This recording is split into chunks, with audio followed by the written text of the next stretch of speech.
Hello friends, मैं राजेश वापस से आप लोगों का स्वागत करता हूं आपके अपने यूट्यूब चैनल अल्टीमेट लक्ष्य पे। आज मैं आया हूं जुलाई के करंट अफेयर एनालिसिस के पार्ट 8 को लेकर। इससे पहले मैंने जून के सारे करंट अफेयर पूरे मंथ के कंप्लीट कर दिया है।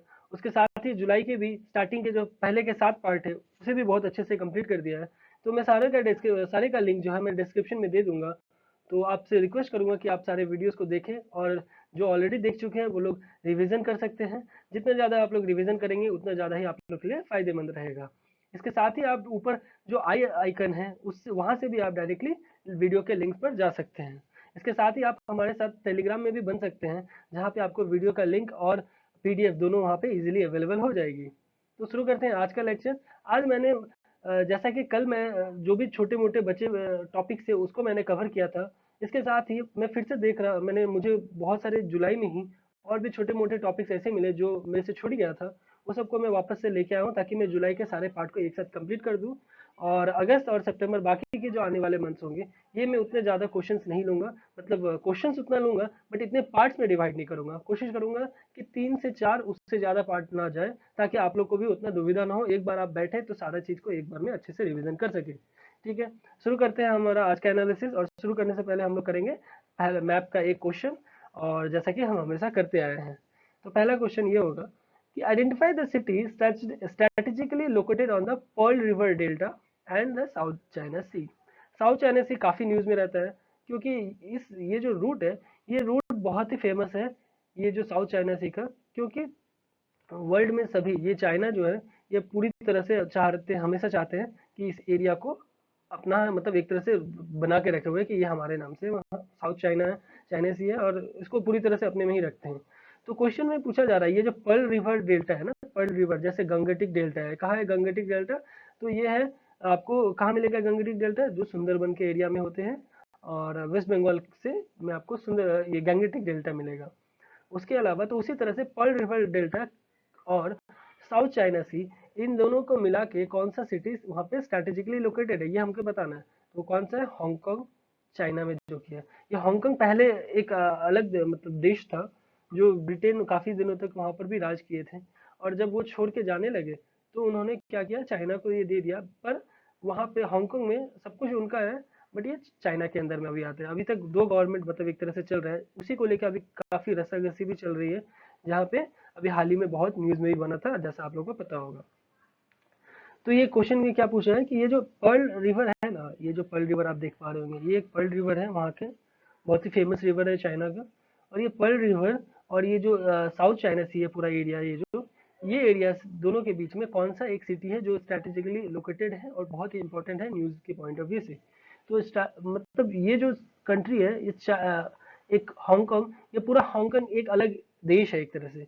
बट इसको चाइना ने 50 साल तक ऑप्शन दिया है। उसके बाद 2048 तक ये चाइना इसको पूरे के पूरा अपने अंदर ही ले लेंगे। फिलहाल अभी पर नहीं है। इनके जो भी लॉ एंड ऑर्डर है ये हांगकांग का अपना होता है, अपना पॉलिटिक्स है, बट चाइना के अंदर बोला जाता है।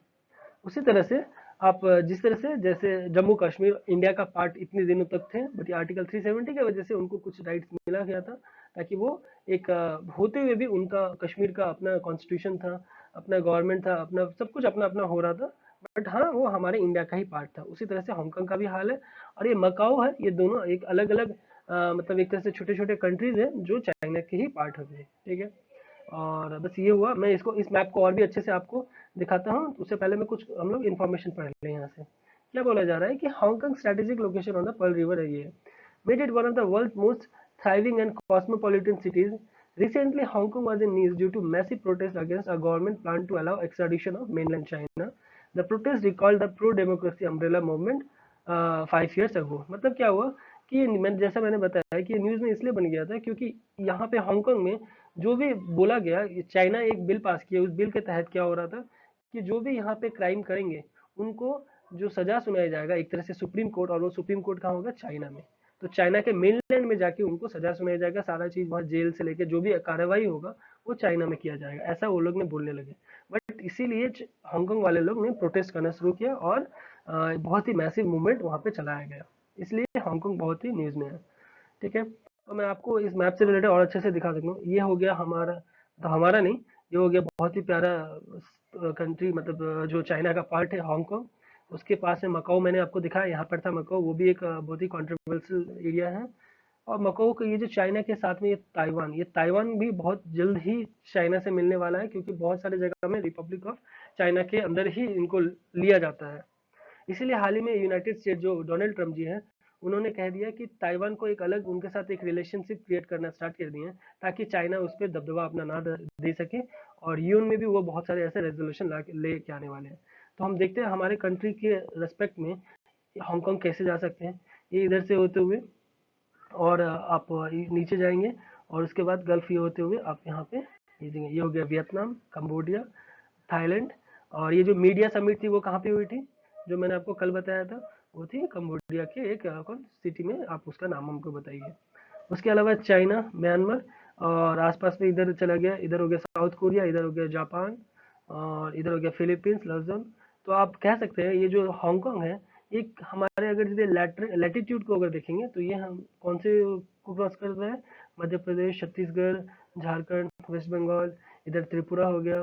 तो ये सब स्टेट्स को ये क्रॉस कर रहा है, अगर यदि आप लैटिट्यूड अगर के पॉइंट ऑफ व्यू से अगर इसे देखना चाहेंगे तो बढ़ते हैं हम लोग अपने पहले टॉपिक पे, स्ट्राइड्स की। मैं जैसा मैं बताया कि छोटे मोटे जो भी टॉपिक्स बच गए हैं, जिसके बारे में हमें उतना डीप एनालिसिस नहीं करना है, मैं वो सारे टॉपिक्स को अभी लेके आया हूँ, ताकि आज जुलाई पूरी तरह से कंप्लीट हो जाएगी। कल से हम अगस्त मंथ स्टार्ट करेंगे, और अगस्त भी जल्दी जल्दी खत्म करते हुए, और ऐसा नहीं है जल्दी खत्म करेंगे, बट टॉपिक सारे मैं अच्छे से क्लियर करूंगा, बस आपको थोड़ा समय देना होगा। और 20 मई के अंदर मैं आपको ये सारा का सारा पूरा current affair analysis, question, MCQ और करंट अफेयर एनालिसिस दोनों को कंप्लीट करा दूंगा। स्ट्राइड स्कीम को हम कहाँ पे लिखेंगे, ये ministry of human resource and development है, एमएचआरडी के अंदर। और ये क्यों था न्यूज में, क्योंकि यूजीसी जो है इन्होंने अनाउंस कर दिया एक नया इनिशिएटिव। क्या वो, कि स्कीम्स, वही स्ट्राइड का schemes for trans disciplinary research for India developing economy.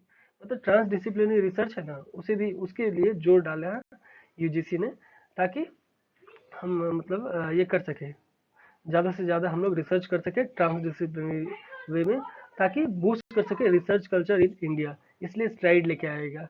तो स्ट्राइड स्ट्राइड का ये जो आर आई है, इससे आप याद रखिए रिसर्च से रिलेटेड है, क्योंकि आपको बहुत सारे अभी आगे अभी आने वाले हैं, और पास्ट में भी हमने कर चुका है, एमएचआरडी के द्वारा बहुत सारे स्कीम लाए गए हैं। तो आप कंफ्यूज ना हो, इसलिए मैं बोला, क्योंकि स्ट्राइड दे देंगे और इससे पूछेंगे कि ये किस मिनिस्ट्री के अंदर आती है, या इसका क्या फुल फॉर्म है, तो उस जगह में आपको पता होना चाहिए स्ट्राइड आ रही है। ये जो बीच वाला है ये रिसर्च, तो रिसर्च से रिलेटेड ये स्कीम है, ताकि बूस्ट किया जा सके। ठीक है, बढ़ते अगले टॉपिक पे। मिसाइल्स मिसाइल्स को हम इंटरनेशनल कंट्रीज से के सेक्शन में लिखेंगे। क्यों लिख रहे हैं, तो श्रीलंका ने हाल ही में ये मतलब डब्ल्यू के द्वारा डिक्लेयर किया गया है, ताकि मैंने कि पिछले 3 साल में ये जो आइलैंड कंट्री है श्रीलंका, ये 3 साल में एक भी नया मीजल्स का केसेस नहीं आया है, जिस वजह से डब्ल्यू ने श्रीलंका को मीजल्स फ्री कंट्री घोषित कर दिया है। उसके अलावा श्रीलंका वो 5वां देश भी बन गया है इसके वजह से, जो मीजल से फ्री है। और वो कौन 5 अगले पिछला 4 कंट्रीज हैं, हमारा पड़ोसी देश भूटान, मालदीव्स, डीपीआर कोरिया, मतलब डेमोक्रेटिक रिपब्लिक ऑफ कोरिया, उसके टाइमर लेस्ले। ठीक है, तो ये चारों कंट्रीज भी है, और 5वां श्रीलंका बन गया। तो ये जिसमें से हमारा मालदीव्स, भूटान और श्रीलंका, ये तीनों हमारे नेबरिंग कंट्रीज हैं। तो हमें इन कंट्रीज से बहुत कुछ सीखने को मिल सकता है कि ये लोग कैसे मिजल्स फ्री हो गए हैं। ठीक है, बढ़ते अगले टॉपिक पे। ग्लोबल एमपीआई 2018, जिसे हम यूएन एंड बॉडीज में लिखेंगे। ग्लोबल एमपीआई मतलब मल्टी मल्टी क्या था, मल्टी पॉवर्टी जो इंडेक्स है ना, उसको निकालने में ये यूएन एंड बॉडीज किसके साथ निकाला जा रहा है, इसलिए हम इसको यूएन एंड बॉडीज में लिख रहे हैं।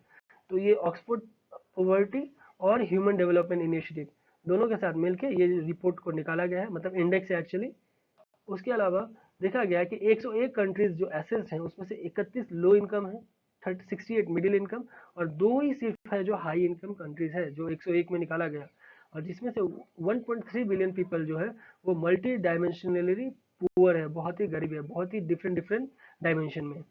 उसके अलावा ये देखा गया है पर कि पॉवर्टी जो है ऑलमोस्ट हाफ हुआ है 2005 होके कंपेयर में 2015-16 में। ठीक है, मतलब हाफ तो हुआ है, बट अभी भी काफी ज्यादा पॉवर्टी का लेवल है। और हमारे देश में सबसे ज्यादा जो जिस डिस्ट्रिक्ट में सबसे ज्यादा पॉवर्टी पाया जाता है, वो पुअरेस्ट डिस्ट्रिक्ट का दिया गया अलीराजपुर, जो कि मध्य प्रदेश में है। ये बहुत ही इंपॉर्टेंट है, इसे आप अच्छे से याद रखिएगा, ठीक है। उस वो जो अलीराजपुर में वहाँ पे 76% जो है ना, 76.5% वहाँ के लोग सिर्फ बहुत ही ज़्यादा गरीब है, जो कि सियरा लियोने सब अफ्रीकन मतलब कंट्री है, वहाँ पर भी सेम हालत है। और ओनली 8 कंट्रीज ऐसे हैं जिनका हाई रेट है एमपीआई का, ठीक है। सिर्फ 8 कंट्रीज है पूरे वर्ल्ड में जिनका हाई रेट है एमपीआई का, बाकी सारे कंट्रीज का रेट बहुत ही लो है। तो आप अंदाजा लगा सकते हैं कि हाई रेट कौन कौन से वो कंट्रीज होंगे, ठीक है। अगले बढ़ते हैं अगले टॉपिक पे, जो है परामर्श स्कीम, जिसे हम मिनिस्ट्री ऑफ एचआरडी में लिखेंगे। तो मैंने जैसा बोला कि एमएचआरडी से रिलेटेड बहुत सारे आएंगे, तो आप रिसर्च से रिलेटेड क्या, स्ट्राइड आर आई रिसर्च, ये फिर क्या है परामर्श। परामर्श क्या है कि आपको सेम ये भी यूजीसी के द्वारा ही निकाला जा रहा है, यूनिवर्सिटी ग्रांट कमीशन के द्वारा। ये क्या करेगा, मेंटरिंग करेगा नेशनल एक्रीडेशन, मतलब ये जो नैक होता है ना, आप कोई भी जब भी कॉलेजेस में गए होंगे, चाहे इंजीनियरिंग या मेडिकल या कोई भी कॉलेजेस में, तो आप नैक एग्रीशन देखते हैं, उसके बाद फिर उसको जज करते हैं कि क्या कितना बेस्ट है, ये कैसा है ये। तो बोला जा रहा है कि जो नैक एग्रीशन हुआ, तो मतलब ये स्कीम क्या करेगा, मेंटर करेगा नैक एग्रीशन करने में, ताकि क्वालिटी ऑफ जो एजुकेशन है उसको और एनहांस कर सके, प्रमोट कर सके। तो इसीलिए ये जो परामर्श है, परामर्श परामर्श हम कर रहे हैं, मतलब हम प्रेरणा, मतलब कि हम कोशिश कर रहे हैं किसी चीज को और अच्छा बनाने के लिए। तो परामर्श मतलब हम कर रहे हैं किसी, ये जो नैक एग्रीगेशन है इसकी क्वालिटी को बढ़ाने के लिए परामर्श करें, क्वालिटी बढ़ाने के लिए, ठीक है। कुछ भी तुगरम लगाइए पर लेकिन इसको अच्छे से डिफ्रेंशिएट करके अपने दिमाग में रख लीजिए कि एमएचआरडी है, यूजीसी, ये दोनों कॉमन है, बस परामर्श और वहाँ स्ट्राइड था। नेक्स्ट है चांदीपुरा वायरस। चांदीपुरा वायरस को हम स्टेट से न्यूज में लिखेंगे, क्यों लिख रहे हैं अभी जान लेते हैं। चांदीपुरा वायरस को डिटेक्ट किया गया है हाल ही में गुजरात में। गुजरात हमारा एक वेस्टर्न स्टेट है, वहाँ पे हाल ही में ये डिटेक्ट किया गया। तो ये वायरस सबसे पहले कहाँ आया था, महाराष्ट्र के एक विलेज में आया था। और ये क्या है, एक मतलब जो सैंड फ्लाई होता है ना, मक्खी जो होता है, वो मक्खी जो होता है उसका नाम हो गया आपको फेलोबोटोमाइन। ये इस वायरस को अपने साथ कैरी करता है, और अगर ये मक्खी जब भी बैठ जाते हैं, किसी को काट लेते हैं, तो उस वो वायरस वहाँ पे इंजेक्ट कर देता है। तो उसके वजह से वो इन्फ्लेम हो जाते हैं, और ये ज़्यादातर जो कॉज होता है ये ब्रेन से रिलेटेड, ये जब मक्खी काट लेते हैं इस तरह का जो फेलोबोटोमाइन जो है, ये जब सैंड फ्लाई काट लेते हैं तो क्या होता है, इस तरह का ब्रेन में मतलब इन्फ्लेमेशन स्टार्ट हो जाती है। उसके अलावा ये भी जाना गया है कि प्रीडोमिनेंटली क्या होता है, ये इन्फेक्ट करता है 2 से 16 साल के बच्चों के ऊपर। मतलब 2 से 16 साल के बच्चे हैं उनको ही ज़्यादा इन्फेक्ट करता है, और वो ही ज़्यादातर गंदगी में या खेल कूद इधर उधर में रहते हैं। और ये मक्खी उस वक्त अगर काट ले तो चांदीपुरा वायरस टाइप का ये बहुत ही खतरनाक वायरस है, जो आपको जब ब्रेन से रिलेटेड आ रहा है तो ये ऐसा तक जा सकता है कि कोमा या डेथ तक हो सकता है। तो आप बहुत ही सावधान रहें चांदीपुरा वायरस। और ये महाराष्ट्र में फर्स्ट टाइम हुआ था, पर हाल ही में गुजरात में देखा गया, ठीक है। बढ़ते अगले टॉपिक में। तो electronically transmitted postal ballot system ETPBS, जिसे हम इलेक्शन कमीशन के सेक्शन में लिखेंगे। तो ऑफकोर्स ये मतलब ये बैलेट सिस्टम में मतलब इलेक्शन से रिलेटेड है, वोटिंग से रिलेटेड है, तो इसी के अंदर ही लिखेंगे, ईसीआई के अंदर। तो क्यों था न्यूज में, इसलिए था क्योंकि जो हाल ही में जो लोकसभा इलेक्शन हुई है, तो वो 7 फेजेज में हुई थी टोटल, ये आपको भी पता है, हमें भी पता है। तो ये 7 फेजेज में टोटल देखा गया कि 1802646 जो एलिजिबल पर्सनल थे, उसमें से 1084,266 वोटेड, जो कि ये जो इस मतलब ई पोस्टल बैलेट का यूज करके वोट किए हैं। आप समझ पा रहे हैं मैं क्या बोलना चाह रहा हूँ, कि कुछ लोग होते हैं जो इमरजेंसी सेवा में, देश की सेवा में, जो गवर्नमेंट की सेवा में कहीं और रहते हैं, जिनका घर अगर यदि महाराष्ट्र में है, तो वो सर्विस दे रहे होंगे मणिपुर में, इधर आर्मी या डिफेंस या किसी भी चीज़ से रिलेटेड अगर वहाँ पे हैं, तो वो तो उनको छोड़, अगर वहाँ से वोट तो देने आ नहीं सकते, क्योंकि वहाँ पर भी जरूरी है उनको। तब उस सिचुएशन में क्या होता है कि उनके लिए ई वॉलेट मतलब ई पोस्टल बैलेट का सुविधा उनको दिया जाता है, ताकि किसी जगह में भी वोट से रिलेटेड कहीं किसी का मतलब नुकसान ना हो। तो इसीलिए मतलब इसको ये कहा जाता है। तो इतना नंबर ऑफ इस बार यूज किया गया है, टोटल 10,84,266, ठीक है। फिर देखते हैं कि ये जो ईटीपीबीएस है, ये क्या है, इसको इलेक्शन कमीशन डेवलप करता है, ठीक है, with the help of CDAC, centre for development of advance computing, ठीक है। और आजकल जो भी गवर्नमेंट से रिलेटेड जो भी आपको डिजिटल एग्जामिनेशन भी जो लोग लेते हैं, उसमें भी सीडेक का बहुत बड़ा रोल होता है कि ये जो डेवलपमेंट ऑफ एडवांस कंप्यूटिंग है वो उन्हीं के द्वारा करवाया जाता है। तो इसीलिए सर्विस प्रोवाइड होता है। और ये जो ये मतलब ई पोस्टल बैलेट्स है, इसमें क्या है कि 2 लेयर ऑफ सिक्योरिटी इसमें होती हैं, जो कि ओटीपी, जैसे कि मोबाइल आप ट्रांजैक्शन कुछ करते होंगे नेट बैंकिंग का या मोबाइल से कुछ भी डेबिट कार्ड से अगर कहीं इंटरनेट बैंकिंग या इस तरह का कुछ ट्रांजैक्शन करते हैं तो पहले ओटीपी आता है। उसके आप तो पहले आगे क्रेडेंशियल डालें, वो एक सीक्रेसी होता है क्योंकि सबको पता नहीं होता है। उसके बाद सबसे बड़ा सीक्रेसी होता है जो ओटीपी उसके बाद आएगा, वो सिर्फ आपके फ़ोन में आएगा जो कि ऑलरेडी रजिस्टर्ड हो। तो ये एक और हो गया। तो इसीलिए जो ये ई वॉलेट सिस्टम है, जब आप अप्लाई करते हैं कि हमको ई पोस्टल हमको वोट करना है, तो उस सिचुएशन में उनको भी एक ओटीपी और ये सब क्रेडेंशियल देते हैं। जब वो क्रेडेंशियल अप्लाई करेंगे तब उनको ओटीपी आएगा उनके फ़ोन में। जब ओटीपी वो लोग डालेंगे तब उनके बाद वो वोट कर सकते हैं। और ये बहुत ही यूनिक क्यूआर कोड की मदद से होता है, तो बहुत ही सेफ है और जिसका डुप्लीकेशन करना बहुत ही मुश्किल है। तो आगे बढ़ते हैं हम लोग। जैसे जो भी person as a paramilitary forces, जैसा मैं बताया, मिलिट्री में हो या गवर्नमेंट ऑफिशियल्स हो या डिप्लोमेटिक मिशन आउटसाइड, जो भी बाहर में भी दूर देश हम लोग के जो बाहर देश में हमारे कंट्री के लिए काम कर रहे हैं, आईएफएस ऑफिसर्स या जैसे वो लोग भी ई बैलेट का यूज करके वहां से वोटिंग कर सकते हैं। ठीक है, बढ़ते हैं अगले टॉपिक में। UKIERI मोबिलिटी प्रोग्राम, इसे हम इंटरनेशनल रिलेशन में लिखेंगे, कंट्रीज में, इंटरनेशनल कंट्रीज में भी लिख सकते हैं, बट हम इसे IR में लिखेंगे। दोनों को थोड़ा डिफ्रेंशिएट करते हुए हम जानेंगे कैसे कैसे क्या हो रहा है।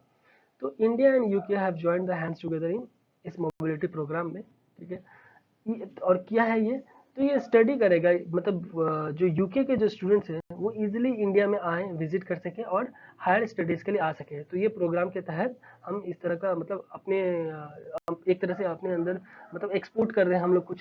ये हुआ तो अगर बाहर के स्टूडेंट्स पढ़ने आ रहे हैं तो एक तरह से तो एक्सपोर्ट हुआ ना, तो एक तरह से हम लोग इनडायरेक्ट वे में एक्सपोर्ट को बूम कर रहे हैं। ठीक है, तो उसके अलावा कि ये बायलैटरल होगा, बायलैटरल पायलट प्रोग्राम होगा, क्योंकि हमारे भी स्टूडेंट्स वहाँ अगर जाना चाहें तो वहाँ के भी गवर्नमेंट पूरा साथ देंगे और हमारे देश भी यूके के जो भी स्टूडेंट्स हैं उनको भी पूरा सपोर्ट करेंगे। ठीक है, तो यही मोबिलिटी प्रोग्राम है, दो कंट्रीज के बीच में बायलैटरल इशू मतलब बायलैटरल मतलब ये किया जाएगा। आगे बढ़ते हैं। Cabinet approves merger amalgamation of NIMH with ICMR NIMH, इसे हम ministry of health and family welfare में लिखेंगे। ये हेल्थ एंड फैमिली वेलफेयर में लिखने का रीजन है वो आप अच्छे से आगे समझ लीजिए, तब आप डिफ्रेंशिएट कर पाएंगे। तो ये क्यों हुआ, क्योंकि cabinet has approved to dissolve national institute of miners health, मतलब जो miners national institute for miners health था ना, NIMH, उसको मर्ज कर दिया है, अमेलगमेट कर दिया है ICMR के साथ। मतलब जो national institute of occupational health था उसके साथ मर्ज कर दिया, जो कि अहमदाबाद में है और जिसको मिनिस्ट्री ऑफ हेल्थ संभालते हैं। तो पहले क्या था कि ये जो था मतलब NIMH, ये था माइनर्स हेल्थ से रिलेटेड, मतलब जो माइनिंग वगैरह करते हैं उनका हेल्थ का अलग इंस्टीट्यूट था। उनको अब इस NIOH जो कि मिनिस्ट्री ऑफ हेल्थ के अंदर है उनके अंदर डाल दिया गया है, ताकि दो अलग अलग बॉडी जब हेल्थ से रिलेटेड ही डील कर रहे हैं तो क्यों अलग अलग होना चाहिए, तब एक जगह ही होना ज़्यादा बेहतर होगा और हेल्थ मिनिस्ट्री ज़्यादा उसको अच्छे से टैकल कर सकेंगे। तो इसलिए इनको करा गया। तो अब NIMH जिनको मतलब मर्ज कर दिया गया है, वो पहले उसका क्या अस्तित्व था वो भी थोड़ा जान लेते हैं। कि इसको गवर्नमेंट ने बनाया था 1990 में, और किसके तहत, सोसाइटी रजिस्ट्रेशन एक्ट 1960 के तहत। ठीक है, उसके अलावा सबसे पहले जो ये हुआ था ये कर्नाटक मतलब कर्नाटका सोसाइटी रजिस्ट्रेशन एक्ट 1960 के तहत, क्योंकि सबसे पहले इसलिए कर्नाटका में इस तरह का NIMH को लाया था। उसके अलावा ये ऑटोनोमस बोर्ड मतलब इंस्टीट्यूट जो कि मिनिस्ट्री ऑफ माइंस के अंदर आता है, क्योंकि ये मैंने बोला कि national institute of miners health है, तो ये मिनिस्ट्री ऑफ माइंस के अंदर आएगा, ताकि उसके उनके हेल्थ से रिलेटेड वो डील कर सके। बट अब जाके जब हेल्थ से रिलेटेड ही है तो उनको मिनिस्ट्री ऑफ हेल्थ में डाल दिया गया है दोनों चीज को। तो ये ध्यान रखिएगा, मिनिस्ट्री ऑफ माइंस आपको क्वेश्चन में दे सकता है, जो कि पहले था अब नहीं है। ठीक है, बढ़ते हैं आगे अगले टॉपिक पे। टर्नओवर रेशियो, टर्नओवर रेशियो को हम वर्ल्ड बैंक वाले सेक्शन में लिखेंगे। और क्यों लिखना, क्योंकि अभी वर्ल्ड बैंक के अकॉर्डिंग ये माना गया, मैंने मिला है उनको, कि इंडिया का जो टर्नओवर रेशियो था ना वो 58 हो, मतलब turnover ratio at 58 in 2018 was a 43% drop from 101 recorded, मतलब 2004 में 101 था, 2018 में 58 आ गया है। तो ये डिक्रीज हुआ है टर्नओवर रेशियो। ये टर्नओवर रेशियो आखिर है क्या, तो अमाउंट ऑफ एसेट्स और लायबिलिटीज, एसेट मतलब जो आपके पास मतलब आपका पास जो भी आप जो एडुकेट आप अभी पढ़ाई कर रहे हैं, आपके पास डिग्री है, ये सब आपके लिए एक तरह से एसेट एसेट हुआ। या आपके पास प्रॉपर्टी है, 2 बीघा 5 बीघा जमीन है, वो सब आपका एसेट हुआ। लाइबिलिटीज क्या हुआ, आपने लोन लेके रखा है, तो वो सब जो लोन लेके रखा है आप धीरे धीरे ईएमआई पे कर रहे हैं, तो ये सब आपका लाइबिलिटीज हुआ। तो बोला जा रहा है कि जो अमाउंट ऑफ एसेट या लाइबिलिटीज किसी कंपनी का रिप्लेस करता हो, मतलब इन रिलेशन टू सेल्स, ठीक है, सेल्स को रिप्लेस करता है वो एसेट या लायबिलिटीज, उसके रेशियो को हम कहते हैं टर्नओवर रेशियो। और इसको कौन निकाला है, वर्ल्ड बैंक ने ये ऐसा लगाया कि 58 आया 2018 में, जो कि 43% मतलब ये हुआ कब, 101 जो 2004 में था। ठीक है, नेक्स्ट टॉपिक शोध गंगा, जिसे हम एमएचआरडी में लिखेंगे। अभी ऑलरेडी स्ट्राइड हम लिख चुके थे, परामर्श लिख चुके थे एमएचआरडी में, अब आ गया शोध गंगा और नीचे भी है शोध गंगोत्री। ठीक है, ये दोनों कुछ मिलते जुलते हैं क्योंकि दोनों का एक digital repository for research scholars इनसे रिलेटेड ही है। इसमें क्या हो रहा है, स्पेशली यूनिवर्सिटी और इंस्टीट्यूट जो डिपॉजिट करेंगे या रीयूज करेंगे या शेयर करेंगे जो भी वो लोग रिसर्च कर रहे हैं या जो भी पेपर्स वो लोग बना रहे हैं, तो डिजिटली वो लोग इजीली करेंगे इस शोध गंगा में, ताकि हम वर्ल्ड वाइड कम्युनिटी को ओपन एक्सेस दे सके। और ये मतलब क्योंकि नॉलेज का काम क्या हुआ कि हम नॉलेज सिर्फ अपने तक रखेंगे तो वो कितने मतलब कितना फायदा हो पाएगा। अगर आप एक कुछ सीख रहे हैं उसको जितना हम मैं अभी यूट्यूब के माध्यम से अपने जो भी नॉलेज है मैं उससे शेयर कर पा रहा हूँ, क्यों, एक तरह का मैं यूट्यूब भी एक तरह से हमारे लिए शोध गंगा डिजिटल रिपोजिटरी हो रहा है। उसी तरह से ये शोध गंगा में भी उसी जो हाई स्कॉलर्स हैं यूनिवर्सिटीज और इंस्टीट्यूट के, वो लोग अपना एक डिजिटल रिपोजिटरी क्रिएट करेंगे शोध गंगा में। मैं आप लोग से रिक्वेस्ट करूंगा आप शोध गंगा को एक बार गूगल में सर्च कर ले, आपको और ज़्यादा क्लियरिटी आएगा। इसे just as a general knowledge भी आप इसे जान के रखिए। सेम उसी तरह से शोध गंगोत्री, इसमें बस ये हो रहा है कि आप submitted by research scholars to the university for registering themselves under PhD. ठीक है, सेम लगभग दोनों सेम है और इसको एमएचआरडी के द्वारा है, ये बस ये ध्यान रखिएगा। ठीक है, आगे बढ़ते हैं। एनएलसीपीआर, जिसे हम मिनिस्ट्री ऑफ जो north ministry for development of north eastern region में हम लिखेंगे। ठीक है, उसके अलावा ये क्या था, एनएलसीपीआर, एनएलसीपीआर हुआ non lapsable central pool of resources scheme. ठीक है, मतलब वो स्कीम मतलब पूल ऑफ रिसोर्सेज मतलब कि जो लैप्सेबल नहीं है, नॉन लैप्सेबल मतलब लैप्स होने उसकी जो वैलिडिटी है वो खत्म हो जा रही है। तो इस to ensure speedy development of infrastructure in the year, मतलब आप 2 साल के लिए आप किए और कुछ आप प्रोजेक्ट सैंक्शन किए, 2 साल के लिए आपने 5 करोड़ सैंक्शन किया, अब उसके बाद 2 साल भी खत्म हो गया, अभी वो जो अमाउंट है वो खत्म नहीं हुआ, तो वो अमाउंट है वो नॉन लैप्सेबल है, वो फिर भी उनके डेवलपमेंट में वो पैसे को दिया जाएगा। तो ये कहाँ के लिए, नॉर्थ ईस्टर्न रीजन के लिए लाया गया है। और इसके अलावा ये जो मिनिस्ट्री मैंने बोला कि डीओएनईआर जो है ये एलोकेट करते हैं फंड को एनएलसीपीआर के लिए। ठीक है, ताकि इंफ्रास्ट्रक्चर प्रोजेक्ट बनाया जाए नॉर्थ ईस्टर्न स्टेट्स में। उसके अलावा नेक्स्ट चलते हैं नेशनल ट्रांसलेशन मिशन एनटीएम, जिसे हम फिर से एमएचआरडी में लिखेंगे। तो आप देख रहे होंगे कि एमएचआरडी में कितने सारे आ गए हैं, ये छोटे छोटे टॉपिक्स एमएचआरडी में बहुत रहते हैं, क्योंकि डीप एनालिसिस से एमएचआरडी में बहुत कमी आती है, क्योंकि बीच डीप एनालिसिस आपको वुमेन मिनिस्टर के द्वारा जो भी आता है उनमें हम लोग को ज़्यादा रिसर्च करना पड़ रहा है, उसे एनालिसिस करके नोट डाउन करना पड़ता है। उसके अलावा और भी बहुत सारे जैसे रूरल हेल्थ या हेल्थ मिनिस्ट्री या अर्बन, तो इसी तरह से हम अब आते हैं। ठीक है, तो हम टॉपिक में आते हैं। जैसे नेशनल डांस जो ये थी एनटीएम थी, इसे क्या किया 2008 में इम्प्लीमेंट किया गया था central institute of Indian languages CIIL Mysore के द्वारा। CIIL है कहाँ पे, मैसूर में, तो ये ध्यान रखिएगा मैसूर में CIIL है जो लैंग्वेज से रिलेटेड है, और मैसूर कहाँ पे, कर्नाटका में। तो फिर बोला जा रहा है कि ये जो मैंने इसका मेन ट्रांसलेशन का काम क्या होगा, जो शेड्यूल 8 में जो जितने भी लैंग्वेजेस है, कितने लैंग्वेजेस है आपको पता है ना, टोटल 22 लैंग्वेज है, तो ये 22 लैंग्वेज का टोटल वो ट्रांसलेशन करेंगे, जो भी मतलब डिफरेंट डिफरेंट लैंग्वेज में 22 लैंग्वेजेस का जो भी फेमस बुक्स आएंगे ना, उस 22 लैंग्वेज में ट्रांसलेशन करने का काम होगा किनका, central institute of Indian languages का। किस मिशन से तरह, नेशनल ट्रांसलेशन मिशन। ठीक है, अगले टॉपिक में बढ़ते हैं।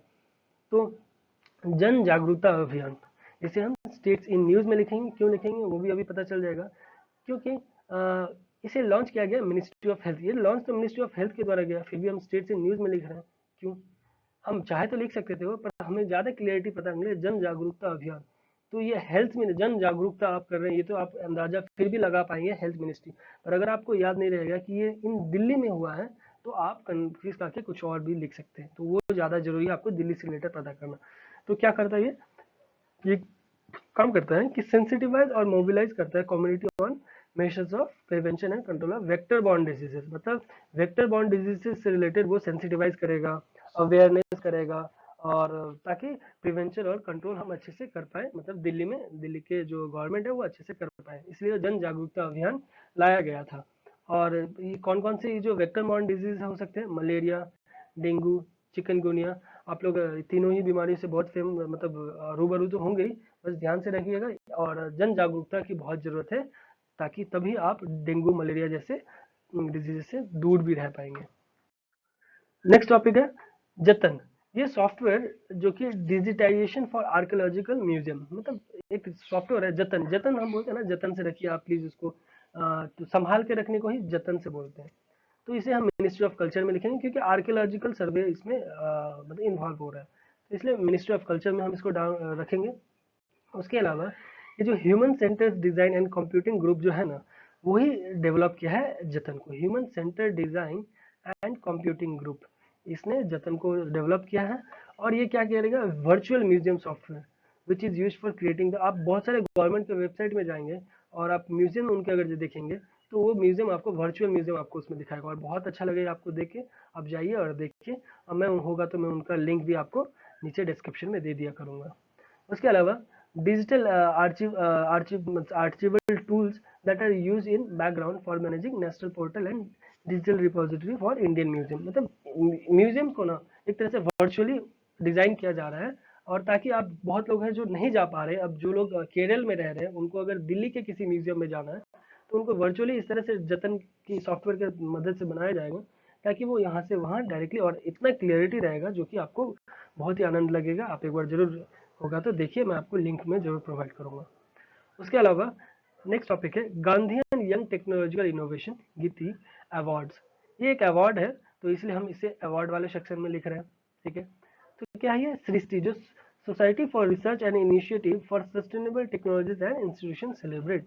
मतलब ये जो इंस्टीट्यूशन है ये सेलिब्रेट कर रहा है creativity and innovation of young technological students by recognising their outstanding projects. मतलब जो भी ये जो सृष्टि है, इनके द्वारा एक सेलिब्रेट किया जा रहा है कौन सा अवार्ड, ये यंग टेक्नोलॉजिकल इनोवेशन अवार्ड। ठीक है, तो ये इसको तो हम अवार्ड वाले सेक्शन में लिखेंगे, पर इसे कौन लेके आया, तो ये सृष्टि। सृष्टि का अवार्ड गांधी जी, तो एक तरह से हम सृष्टि और फादर ऑफ द नेशन मानते हैं, तो गांधी मतलब सृष्टि जी ने गांधी जी का award young technological innovation award देना, वो सृष्टि के द्वारा दिया जाता है। ठीक है, कुछ भी लगाइए पर आप जरूर इसे डिफ्रेंशिएट करके दिमाग में रख लीजिए। फिर क्या है रेड मड। रेड मड जो है इसे हम मिनिस्ट्री ऑफ माइंस में लिखेंगे। तो ये है क्या कि रेड मड, तो ये workshop on effective utilisation of red mud. मतलब एक हाल ही में कैसे ये रेड मड है ना, ये कैसे इसको यूटिलाइज कर सके, इसके बारे में एक वर्कशॉप किया गया। आखिर ये रेड मड है क्या, ये एक सॉलिड वेस्ट है जो जनरेट होता है एल्यूमिनियम के प्रोडक्शन के वक्त। ठीक है, एल्यूमिनियम प्रोडक्शन के वक्त में ये रेड मड जो है जनरेट होता है। तो इसको कैसे करके यूटिलाइजेशन किया जा सके, उसको लिए एक वर्कशॉप ऑर्गेनाइज किया गया, और वो वर्कशॉप किसके द्वारा, मिनिस्ट्री ऑफ माइंस के द्वारा मतलब ऑर्गेनाइज किया, मिनिस्ट्री ऑफ माइनिंग आप कह सकते हैं। ठीक है, आगे बढ़ते हैं। कौशल युवा संवाद, जिसे हम MSDE में लिखेंगे, मतलब ministry of skill and development and entrepreneurship. ठीक है, तो इसे हम क्यों था न्यूज में, क्योंकि हाल ही में वर्ल्ड यूथ स्किल डे जो कि जुलाई 15 में सेलिब्रेट किया गया है, तो वो 4th एनिवर्सरी मनाया गया स्किल इंडिया मिशन का भी। तो इसीलिए वहाँ पे कौशल संवाद योजना, मतलब एक यूथ जितना भी है ना, उनका एक डायलॉग एक तरह से होगा। तो संवाद मतलब जानते हैं ना, डायलॉग, बातें होना सभी का, तो वो किया गया सभी का यहाँ पे साथ में। ठीक है, अगले टॉपिक में बढ़ते हैं, जो अर्बन हार्ट्स। अर्बन हार्ट्स को हम टेक्सटाइल मिनिस्ट्री में लिखेंगे। हार्ट्स है तो एक तरह से मार्केट होगा, ये आप तो अंदाजा लगा ही सकते हैं। तो अर्बन हार्ट्स है, तो यहाँ पे आपको डिफ्रेंशिएट करना पड़ेगा कि ये आप टेक्सटाइल मिनिस्ट्री में लाया गया। अर्बन हार्ट्स है तो आप इसको ये मत समझिए कि मिनिस्ट्री ऑफ अर्बन अफेयर ने लेके आया, नहीं, ये टेक्सटाइल मिनिस्ट्री के द्वारा है, इसलिए मैंने खास कर पे इसको अच्छे से आपको मैंने ये लेके आया ये टॉपिक को। तो इसका ऑब्जेक्टिव होता है कि इंफ्रास्ट्रक्चर और टेक्नोलॉजिकल सपोर्ट करना, ताकि सेटअप कर सके परमानेंट मार्केटिंग इंफ्रास्ट्रक्चर जो कि बिग टाउन्स में, जहाँ पे मतलब बड़े बड़े टेक्सटाइल और बड़े बड़े गारमेंट्स के शॉप्स को बहुत ही अच्छे तरीके से इस तरह से लुक में हो कि मतलब क्या होता है, ये टेक्सटाइल और गारमेंट्स के शॉप्स जो भी होते हैं, जितना अच्छा आप देखोगे मार्केट में जाओगे तो इतना लाइट्स और इस तरह से डिजाइन करके लगाते हैं, ताकि बहुत सारे मार्केट और शॉप्स ऐसे होते हैं कि इतना अट्रैक्ट कर लेते हैं कि आप दूसरे दुकान जाते ही नहीं है। तो इस तरह का उनको, जो लोग अभी उतने एडुकेटेड नहीं है, जो लोग उतने नॉलेज नहीं है, उनको इस तरह से दिया जाएगा इस अर्बन हार्ट्स में, ताकि वो ज़्यादा से ज़्यादा हैंडलूम वेवर्स और हैंडीक्राफ्ट जो आर्टिसंस हैं उनको फ़ायदा हो सके। ठीक है। नेक्स्ट है मंगेदेचु हाइड्रो पावर प्रोजेक्ट। ये देचू देचू से रिलेटेड है, तो ये इंडियन तो वर्ड वैसे भी नहीं लग रहा है। तो ये कहाँ पे है? ये हुआ आपको भूटान में। ठीक है। तो क्या है, क्यों था न्यूज में? क्योंकि 720 मेगावाट का एक रिवर पावर प्लांट, जो कि इस रिवर मंगदेचु रिवर में, जो कि त्रोंगशा द्रोचक डिस्ट्रिक्ट है भूटान में, वहां पे बनाया जा रहा है। ठीक है। इसलिए हम इसे इंटरनेशनल रिलेशन में लिखते हैं, क्योंकि इंडिया और भूटान के रिलेशन को ये मतलब और गहराई कर रहा है। कैसे कर रहा है कि ये one of the 10 hydro electric projects है जो कि हम रॉयल गवर्नमेंट ऑफ भूटान के साथ किए हैं ऑलरेडी। तो और ये क्या करेगा, और 2020 तक में ये मतलब इसी साल के अंदर 10,000 मेगावाट हाइड्रो पावर टोटल हमारे मतलब इंडियन गवर्नमेंट और मतलब भूटान मिलकर जनरेट कर रहे हैं। ठीक है। आगे बढ़ते हैं। स्पेंट पॉट लाइनिंग एसपीएल, इसे हम एनवायरमेंट मिनिस्ट्री में लिखेंगे। क्यों लिख रहे हैं ये भी जान लेंगे अभी थोड़ी देर में। एसपीएल क्या होता है कि फ्रॉम द अल्मीनियम इंडस्ट्रीज में ना ये प्रोड्यूस होता है बाय स्मेल्टिंग प्लांट्स। ठीक है। जो अल्मीनियम, इससे पहले भी हम देखे रेडवुड से रिलेटेड, वो भी अल्मीनियम फैक्ट्री से वो रेडवुड निकल रहा है। स्पॉट स्पेंट स्पॉट लाइनिंग है, ये भी रेड मतलब क्या अल्मीनियम मैन्युफैक्चरिंग के वक्त ही हो रहा है, अल्मीनियम इंडस्ट्री से आती है। तो इसे ध्यान रखना है, स्पेंट पॉट और रेडवुड। ये क्या होता है, हाई लेवल ऑफ साइनाइड और फ्लोराइड होता है, तो बहुत ही डेंजरस होता है। तो इसको बहुत ही केयरफुली डिटॉक्सिफाइड भी करना चाहिए, ये उनका जो भी इंडस्ट्रीज है तो उनका रिस्पॉन्सिबिलिटी होना चाहिए। तो इसीलिए मतलब एनवायरमेंट मिनिस्ट्री आए थे न्यूज़ में, क्योंकि उन्होंने कुछ उनके लिए मतलब प्रोटोकॉल्स बनाए ताकि आप उसको अच्छे से फॉलो करिए। उसके अलावा ये भी बोला जा रहा है कि ये इसको क्लासिफाइड किया गया है hazardous waste under the schedule of the hazardous waste management rules 2016। तो ये जो रूल्स है, ये एनवायरमेंट मिनिस्ट्री के द्वारा लाया गया था, ये हैजार्डस वेस्ट मैनेजमेंट रूल्स। तो इसी रूल्स के अंदर ये जो एसपीएल है इसको रख दिया है एनवायरमेंट मिनिस्ट्री ने, ताकि उसको और भी अच्छे से कंट्रोल किया जा सके जो भी इंडस्ट्रीज एल्यूमिनियम का मैन्युफैक्चरिंग करते हैं। उसके बाद नेक्स्ट टॉपिक है प्लान बी। बहुत ही उड़ना मतलब उमदा मतलब इनिशिएटिव लिया गया रेलवेज के द्वारा, क्योंकि north east region, north east जो एनएफआर रीजन है, north east frontier railway region, उस एरिया में अक्सर देखा जा रहा था कि ट्रेन मतलब हाथी जो है ना ट्रेन के बीच में आ जा रहे थे, कभी कुछ हो रहा था। तो ये सब को दूर करने के लिए रेलवेज ने एक बज ऑफ स्वार्म ऑफ हनी बीज, मतलब एक बज साउंड करके लेके आए हैं वो। कि बज साउंड अगर यदि होगा तो ये बहुत ज़्यादा हाई फ्रिक्वेंसी क्रिएट करेगा, और इससे क्या होगा कि दूर जो हाथी है 1 किलोमीटर 2 किलोमीटर दूर, उनको ये साउंड आ जाएगा और वो ट्रैक को छोड़ के साइड हो जाएंगे। तो इसलिए ये जो प्लान बी है, ये बी लाया गया रेलवेज के द्वारा, ताकि हाथियों के लिए वो मतलब उनको अवेयर कर सके, ताकि रेलवे ट्रैक्स में वो ना रहे। ठीक है। और ये जो प्लान बी था, इसको इनोवेशन अवार्ड भी मिला है। कहाँ पे? 2018-19 के फिजिकल में रेलवेज को दिया गया है इस प्लान के तहत। ठीक है। नेक्स्ट है molecular mechanism behind latent TB. Latent TB और ये मॉलिक्यूलर मैकेनिज्म क्या है, चलिए जानते हैं। तो इसलिए इसको हेल्थ मिनिस्ट्री में लिखा है, क्योंकि टीबी से रिलेटेड, ट्यूबरक्लोसिस से रिलेटेड। तो क्या हुआ है कि कोलकाता के साइंटिस्ट ने फिगर आउट किया है एक molecular mechanism behind latent TB. एक मॉलिक्यूलर मैकेनिज्म होता है, एक मतलब आप जानते ही हैं, आपने केमिस्ट्री में पढ़ा ही होगा, हर चीज का एक मॉलिक्यूलर मैकेनिज्म होता है, किस शेप में किस साइज में होती है। तो कोलकाता के साइंटिस्ट ने टीबी से रिलेटेड, लेटेंट टीबी से रिलेटेड एक खोज किया है। ठीक है। उसके बाद scientist have figure out how tuberculosis bacterium is release from its reservoir inside the human body. कैसे सॉरी कैसे ये जो टीबी का जो बैक्टीरियम है, ये अपने रिजर्वर के अंदर ही खुद से रिलीज करते रहता है ह्यूमन बॉडी के अंदर। तो मतलब from its reservoir inside the human body. ठीक है। तो ये सब चीज को लेके कोलकाता के एक साइंटिस्ट ने ये मतलब मॉलिक्यूलर मैकेनिज्म को खोज किया है। तो इसको ये भी हो सकता है हेल्थ मिनिस्ट्री के साथ साथ आप स्टेट सी न्यूज के बारे में भी रख सकते हैं, क्योंकि ये कोलकाता के मिनिस्ट्री ने किया है। अगर आपको दे दे कि पुणे जो वायरोलॉजी है वहाँ के द्वारा किया गया। वैसे तो ये टीवी वायरोलॉजी में नहीं आती है, बट किसी और बैक्टीरियल या मतलब आईसीएमआर किसी भी जगह से किया है, तो आपको वो भी कंफ्यूजन नहीं रखना है अपने अंदर। ठीक है। नेक्स्ट है भाभा कवच। भाभा कवच से आप समझ रहे, कवच से ही आप कुछ अंदाजा लगा पा रहे होंगे कि आखिर है क्या। तो इसे हम पीएमओ में लिखेंगे। क्यों पीएमओ में लिखेंगे कि इनको ना ही कोई मिनिस्ट्री ऑफ डिफेंस, ना ही इनका कोई पेरेंट है, ये आती है डिपार्टमेंट ऑफ एटॉमिक एनर्जी। तो मैं इसको और भी अच्छे से आपको पढ़ाऊंगा, पहले मैं आपको कुछ इससे रिलेटेड बता दूं। तो इंडिया का ये first lightest indigenous bullet proof jacket होगा। ये बुलेट प्रूफ जैकेट है जो कि ऑर्डिनेंस फैक्ट्री बोर्ड ने एमएचए के साथ नोट करके बनाया है। तो ये मैंने एमएचए के साथ भी नहीं लिखा। क्यों नहीं लिखा? क्योंकि ये बनाया गया है एमएचए और ऑर्डिनेंस फैक्ट्री के साथ।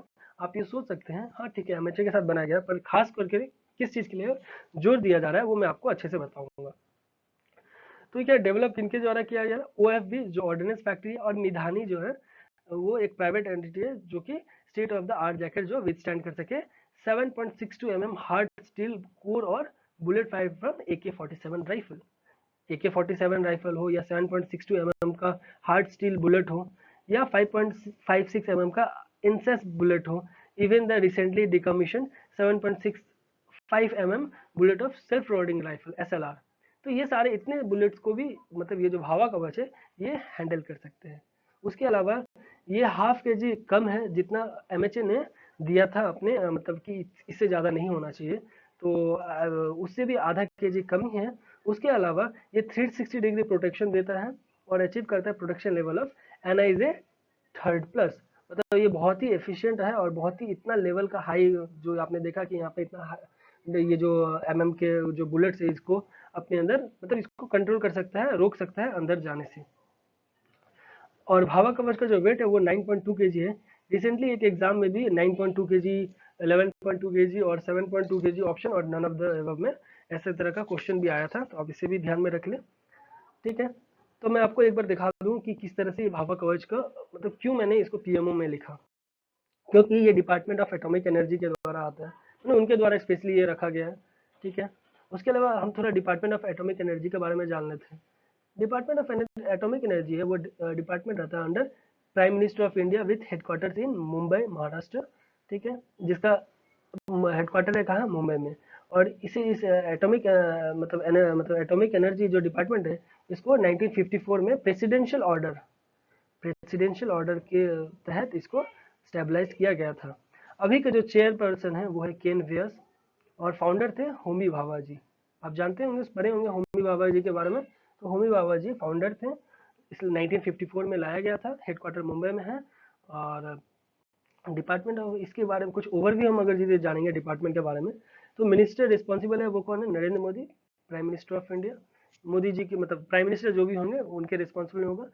डिप्यूटी मिनिस्टर जो होंगे वो जितेंद्र सिंह होंगे, जो भी मिनिस्टर ऑफ स्टेट होंगे। उसके अलावा डिपार्टमेंट जो एग्जीक्यूटिव क्या होंगे, जो व्यास होंगे वो सेक्रेटरी एटॉमिक जनरल, जो कि चेयरपर्सन भी हैं। उसके बाद उसके अलावा जो पेरेंट डिपार्टमेंट है वो पीएमओ है, प्राइम मिनिस्टर्स ऑफिस। इसलिए मैंने इसको लिखा था आपको पीएमओ के अंदर में। ठीक है, अब पढ़ते हैं हमारा अगला टॉपिक, सागर मैत्री मिशन 2। सागर मैत्री मिशन 2 में क्या हो रहा है? डीआरडीओ ने रिसर्च किया शिप मतलब रिसर्च शिप INS सागर ध्वनि एम्बार्क्स ऑन सागर मैत्री मिशन 2। मतलब जो सागर ध्वनि जो थी ना INS, वो एम्बार्क्स करके सागर मैत्री मिशन 2 में, मतलब भाई INS सागर ध्वनि को बनाया गया। तो ये सागर मैत्री क्या था? तो सागर मैत्री एक यूनिक इनिशिएटिव था डीआरडीओ का, जो कि अलाइन करता है objective of prime minister Shri Narendra Modi policy declaration, मतलब safety and growth for all the region. मतलब ये जो सागर मैत्री है वो इस तरह का डिजाइन किया गया ताकि जो हम प्राइम मिनिस्टर का जी का जो मतलब पॉलिसी है उसको अच्छी तरह से फुलफिल कर सके। क्या था वो? Safety and growth for all the region, इसी को फुल फॉर्म है SAGAR, safety and growth for all the region. और ताकि प्रोमोट कर सके closer cooperation in socio economic aspects as well as greater scientific interaction, especially in ocean research along Indian Ocean countries। ठीक है, IOR मतलब जितने भी इंडियन ओशन के अराउंड में कंट्रीज हैं उसके अराउंड में कैसे करके वो प्रमोट कर सके क्लोज कोऑपरेशन को। ठीक है, under the aegis of PM's policy के अंदर में ही स्पेसिफिक साइंटिफिक कंपोनेंट जैसे डीआरडीओ का माई 3 मतलब marine and allied inter disciplinary training and research initiative, ये भी उनके द्वारा मतलब प्राइम मिनिस्टर जी के इनिशिएटिव मतलब पॉलिसी के अंदर में ये सब आते हैं। तो सागर मैत्री मिशन भी बहुत इंपॉर्टेंट टॉपिक है, अच्छे से ध्यान रखिएगा। बढ़ते हैं अगला टॉपिक में, ऑपरेशन सुदर्शन। ऑपरेशन सुदर्शन, इसे हम डिफेंस मिनिस्ट्री के अंदर लिखेंगे। क्यों लिख रहे हैं अभी जान लेते हैं। क्योंकि बीएसएफ बॉर्डर सिक्योरिटी फोर्स ने लॉन्च किया है मैसिव एक्सरसाइज कोड, जिसका मतलब सुदर्शन, मतलब जिसको नाम दिया गया सुदर्शन, जो कि 45 एंटी इन्फिल्ट्रेशन जो हो रही है ग्रिड का along Pakistan border in Punjab and Jammu, जो ग्रिड्स वगैरह का जो एंटी इन्फिल्ट्रेशन हो रहा है उसको मतलब कंट्रोल करने के लिए ये लाया गया है कि कैसे करके हम मतलब उसको इन्फिल्ट्रेशन को रोकें। तो बीएसएफ के द्वारा ये लाया गया। मैं आपसे और एक क्वेश्चन पूछूंगा कि बीएसएफ कौन से बॉर्डर्स के सामने मतलब रहते हैं, आईटीबीपी कहाँ रहते हैं आपको, मतलब और भी बहुत सारे पैरामिलिट्री फोर्सेस, कौन पैरामिलिट्री फोर्स कितने टाइप के हैं और कौन कहाँ पे ड्यूटी देते हैं, ये आप मुझे कमेंट बॉक्स में बताइए। और नहीं भी बताएंगे तो एटलीस्ट आप अपने नोट एक बना लीजिए कौन से पैरामिलिट्री फोर्स कहाँ पे रहते हैं। नेक्स्ट है ऑपरेशन थर्स्ट। ये छोटे छोटे टॉपिक है इसलिए मैंने एक साथ एक जगह लिख दिया ताकि जल्दी जल्दी आपको दिखा दूँ। ऑपरेशन थर्स्ट रेलवेज के द्वारा गया है। इससे पहले क्या था, एक प्लान बी था, अभी आया थर्स्ट। थर्स्ट क्या है कि जो आरपीएफ होंगे ना वो कर्व करेंगे ताकि जो अनऑथराइज्ड पैकेज ड्रिंकिंग वाटर है ना, जो भी आप देखते होंगे रेलवे स्टेशन वगैरह, आप ट्रेन वगैरह में जब सफर करते हैं तो बहुत सारे अनऑथराइज्ड रेलवे मतलब पानी बेचने वाले कि इजीली वो अवेलेबल हो जाती है किसी को भी, तो उनको रोकना। तो इसलिए आरपीएफ जो रेलवे प्रोटेक्शन फोर्स है उनके द्वारा ये लाया गया था, तो इसीलिए रेलवे के अंदर हमने लिखे हैं। ऑपरेशन मिलाप, यह इसे हम स्टेट्स इन न्यूज में लिखेंगे। क्यों लिख रहे हैं, क्योंकि पहले ये जानते हैं कि इनको लॉन्च किया गया था चिल्ड्रेन को, जो भी बच्चे होते हैं उनको रेस्क्यू करने के लिए, कब 2014 में। और इसी प्रोजेक्ट के अंदर मतलब क्या हो रहा है, एंटी ह्यूमन ट्रैफिकिंग यूनिट जो दिल्ली पुलिस के हैं वो डेवलप किए थे इस इंफॉर्मेशन को, और उसके बाद बच्चों का कैसे रेस्क्यू करना है तो ये दिल्ली पुलिस के द्वारा स्पेशली लिया गया था, इसलिए मैंने स्टेट्स इन न्यूज में लिखा इसे। ठीक है, उसके अलावा बात है प्रोहिटुला एंटिका, मतलब इसे बायोटेक में वाले सेक्शन में लिखेंगे। और ये है क्या, ये एक स्पीसीज का नाम है, नया स्पीसीज जो कि वाइन स्नेक है। इसका फोटो मैं आपको कोशिश करूंगा, शायद मैं भूल गया मैं आपको रखना, वरना मैं आपको दिखाता, आप देख लीजिएगा एक बार गूगल कर लीजिएगा ताकि आप दिमाग में ज़्यादा देर तक रख सके। तो क्या क्या रिसेंटली भाई वेस्टर्न घाट्स में किया गया था, और ये पाया जाता है 26 बिलियन साल पहले ये पाया गया था, मतलब तभी से ये जो वाइन स्नैक है ये दिखा जा रहा है। उसके अलावा ये जो स्पीसीज है ये एंडेमिक है सदर्न वेस्टर्न घाट्स में।